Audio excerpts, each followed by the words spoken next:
घटिया खाना बनाया है ये। बेटा अगर पसंद नहीं आया तो कुछ और बना देती हूँ। अगर काम में मन नहीं लगता तो छोड़ दो ना, हम कोई और नौकरानी ढूंढ लेंगे। बेटा जो तुम्हें खाना है बता दो, वही बना देती हूँ। बहुत बहुत मेहरबानी आपकी।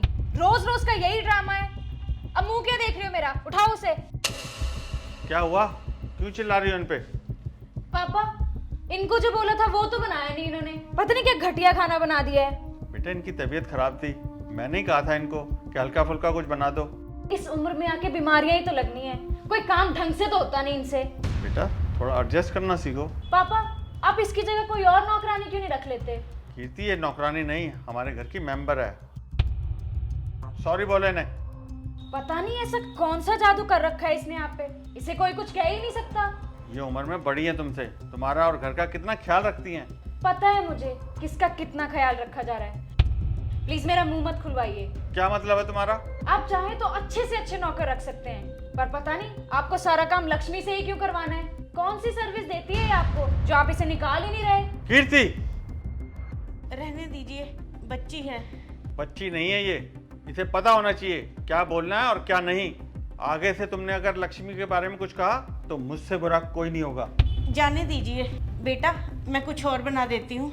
नौकरानी हो, नौकरानी बन के रहो, मेरी माँ बनने की कोशिश मत करो। मैं क्यों ऐसा सोचूंगी? दीदी के साथ तो मैंने अपना बचपन बिताया है, मैं ऐसा सोच भी नहीं सकती। तुम पापा को बेवकूफ बना सकती हो, मुझे नहीं। अच्छे से जानती मैं तुम जैसी औरतों को, बस मौका ढूंढती हो कि किसी ना किसी तरह बिस्तर तक पहुंच जाओ और फिर सारा घर तुम्हारा। कीर्ति बस बहुत सुन लिया मैंने। ये औरत बस यही चाहती है कि किसी तरह हमारी लड़ाई हो और इसे आपकी हमदर्दी मिले। चुपचाप अपने कमरे में जाओ। पहले बताओ मुझे, ऐसा क्या करती है ये आपके लिए जो आपको इससे इतना लगाव है? हाँ है, मुझे लक्ष्मी से लगाओ।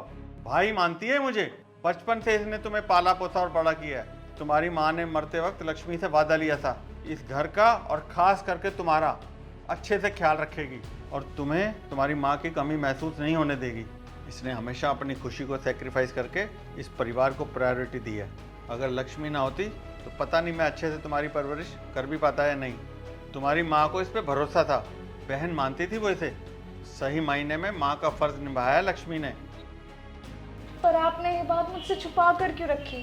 लक्ष्मी ने ही मना किया था, ये नहीं चाहती थी कि तुम रीमा को याद करके उदास हो जाओ। सॉरी आंटी, मैंने अनजाने में हमेशा आपको गलत बोला, लेकिन आपने मेरा इतना ख्याल रखा। प्लीज़ मुझे माफ़ कर दो।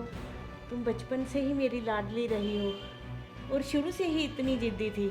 तुम इतनी सी थी जब दीदी तुम्हें मुझे सौंप के गई थी।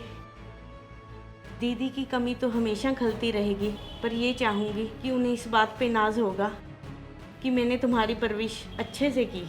लक्ष्मी, तुमने इसे माँ और बाप दोनों का प्यार दिया। मैं ज़िंदगी भर तुम्हारा कर्जदार रहूँगा।